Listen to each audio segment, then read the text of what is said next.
What kind of Yes. advice do you have for brothers looking to migrate with families, young families perhaps, or even someone like you who probably went in the early 20s after the masters, no family, went, I'm assuming, as a single guy.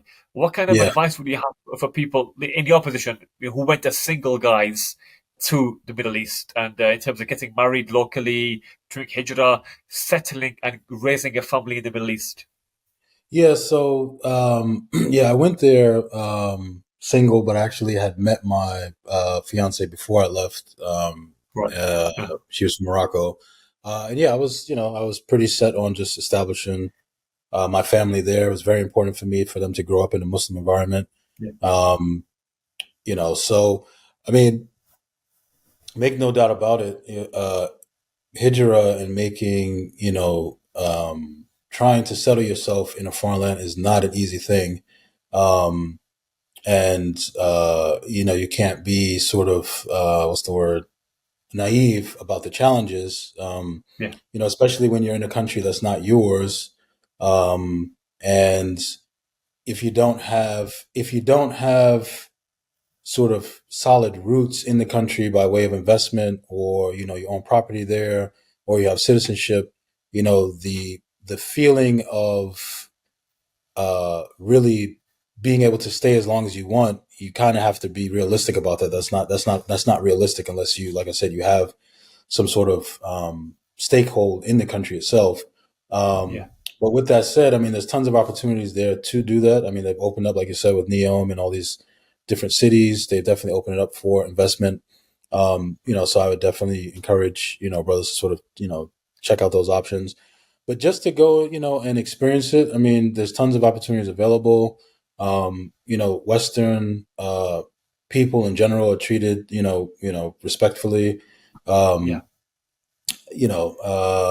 in terms of, I mean, it also would depend on which city you plan to go to. I would say it's a lot easier, or you'd have a easier time just sort of navigating and integrating into society if you're in like the Eastern Province or in Jeddah.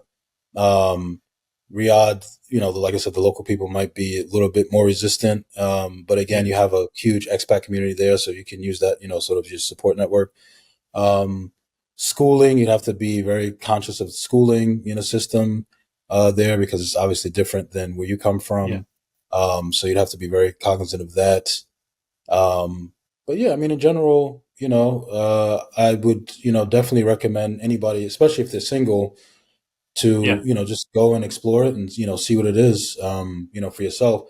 If you have a family, there are a lot more parameters and factors involved that you have to consider. Again, actually, there's a brother who I just talked to, I think, last week, who was asking me some advice about going there, and he has a family, and he was talking about moving Yeah. there. We were talking about schooling, things like that. So there are a lot more factors to consider.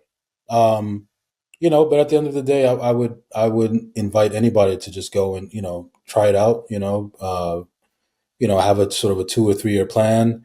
To go there and just check it out. See how well things go for you, and if they do, then you can plan to stay as long as you want, or as long as it's possible for you to stay. Um, I think in general, just exposing yourself to different Muslim lands gives you a much richer and comprehensive understanding of just the landscape of the Ummah in general. I spent a Yeah. significant amount of time in Morocco as well. Um, uh, I visited Qatar. I visited UAE. Went in the airport in Oman. So again, it's just positive to be able to go over there and just have exposure to these different lifestyles and ways of living as a Muslim. Yeah. Absolutely.